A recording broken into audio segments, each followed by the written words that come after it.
Hay una pregunta con la que me gustaría empezar este video. ¿El fin justifica los medios? Estas son preguntas que desarrollaré por medio de este video, exponiendo la polémica situación del presidente actual de El Salvador, Nayib Bukele, y sus criticadas medidas en contra del crimen organizado. Y por qué, en mi opinión, estoy a favor de muchas de las prácticas que ha realizado durante su mandato, siendo muy acertadas ante la situación que se vive en su país. Explicando todo esto por medio de cada uno de los conocimientos que obtuve a lo largo de las distintas actividades que realicé en la materia y a lo largo del semestre. En este video argumentativo veo importante realizar estos señalamientos ya que fueron de suma importancia para la realización de este video. Así que, sin nada más que decir, comencemos. Recordemos que este video está totalmente basado en mi opinión, pero a su vez, la misma es fundamentada con base a argumentos y evidencias sólidas, mismas que iré presentando poco a poco a lo largo del video. Y aunque mi objetivo principal sea el persuadir a todo aquel que vea este video a pensar igual, también me conformaría con simplemente hacerte reflexionar y considerar que implementar estas prácticas y metodologías hacia los criminales no es algo objetivamente malo, y el cómo esto ha beneficiado sustancialmente a la población salvadoreña. En primer lugar, comencemos conociendo al hombre que nos trae aquí hoy. El señor conocido como Nayib Bukele es un político y empresario salvadoreño que asumió la presidencia en el año 2019, con más de un 53% de aprobación. El presidente Bukele se ha considerado a él mismo como un idealista. Sus principales planes de gobierno se centran en combatir la corrupción, reducir los índices de violencia, esto a través de su polémica lucha en contra de las pandillas, así como también robustecer la debilitada estructura social y política que poseía su país para enfrentar la desigualdad. Esto se ve reflejado por el evento más característico del gobierno de Bukele, la guerra contra el crimen organizado, en donde se han realizado miles de detenciones, donde el Congreso de El Salvador ha aprobado leyes para encarcelar a todos los pandilleros. Las detenciones callejeras se vuelven cada vez más frecuentes en el país, en donde a la fecha van más de 60.000 detenidos, quienes se les atribuirá más de 45 años de cárcel por ser considerados miembros de pandillas. El presidente incluso mandó a la construcción del Centro de Confinamiento del Terrorismo, una gigantesca prisión de extrema seguridad que encierra a los miles de reos que se ven asignados por sus acciones, la cual fue construida en tan solo 6 meses.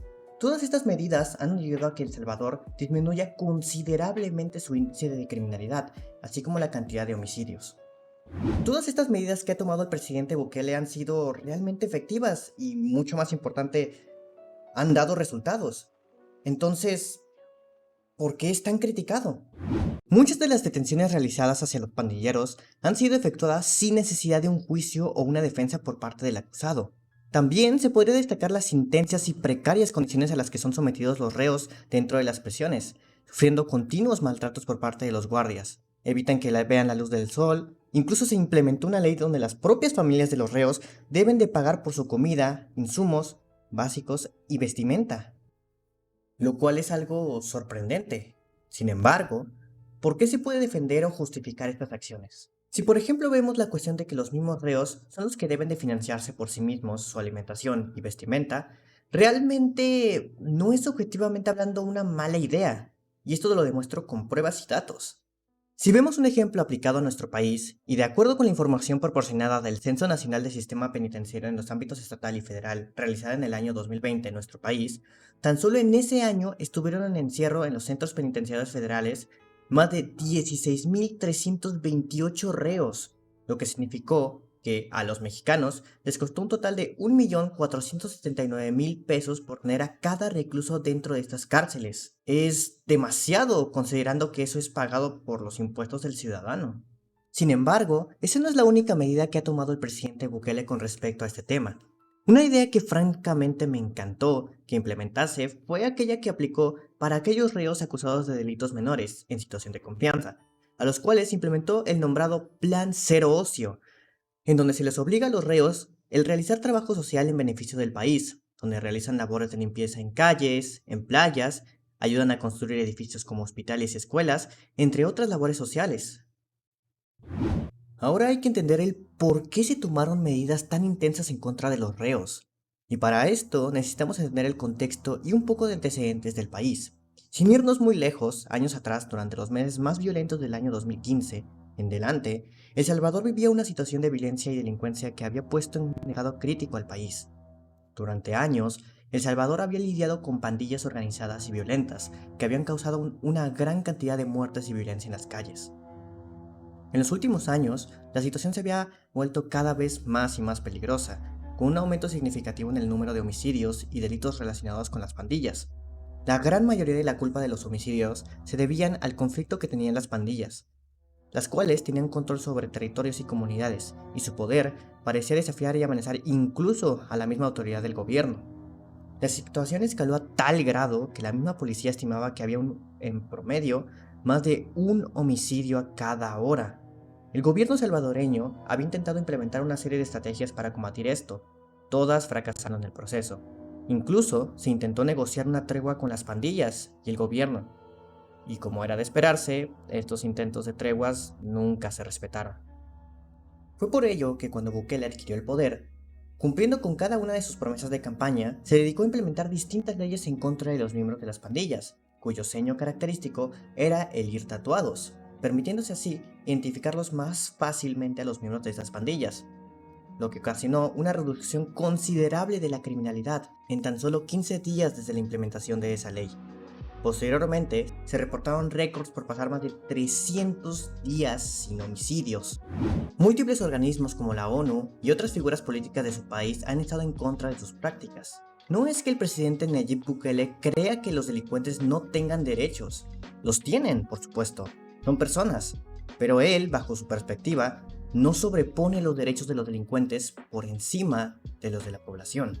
Creo que los derechos humanos, si bien nadie duda que los reos tienen derechos humanos, pero yo creo que algo que no se ha hecho y ningún procurador lo ha hecho antes, o por lo menos yo no recuerdo, discúlpenme si usted lo hizo y no me acuerdo yo, pero no han defendido los derechos humanos de la gente honrada. Generalmente defienden como que todo el enfoque de derechos humanos internacional o de las ONGs incluso esté enfocado en los derechos de los delincuentes, que tienen derechos. Nadie dice que los delincuentes no tienen derechos, pero ¿por qué el enfoque es siempre en los derechos de los delincuentes? Y la gran mayoría de la gente honrada, nadie le importan sus derechos. En este país pasamos 30 años siendo acribillados, asesinados, renteados, violados, extorsionados, amenazados, viviendo en zozobra y nadie dijo nada, pero de repente agarran a los que matan, a los que rentean, a los que violan y de repente hay que ver los derechos humanos de ellos. Sí, tendrán derechos humanos, pero son más importantes los derechos humanos de la gente honrada y creo que eso es algo importante. Un ejemplo de oposición ante las prácticas implementadas por Nayib Bukele se puede ver con un político perteneciente a un partido opositor al gobierno del mismo, el cual declaró estar totalmente en contra de las prácticas que realiza, puesto que para él de la seguridad no se come. Le voy a preguntar al amigo, mire, usted, amigo, el hecho de que tenga más seguridad le ha puesto más billetes en la bolsa, le ha hecho que le alcance más la comida, que la canasta básica le baje de precio, no, ¿verdad? Entonces, al final la seguridad no se come. Lo cual es totalmente incorrecto. La seguridad es un derecho fundamental y es deber del gobierno asegurarla. Y para contraargumentar estas declaraciones, me gustaría utilizar la poco conocida teoría de la cadena de favores, propuesta por la escritora Catherine Ryan Haidt, la cual fue una idea popularizada por la película del mismo nombre, La cadena de favores.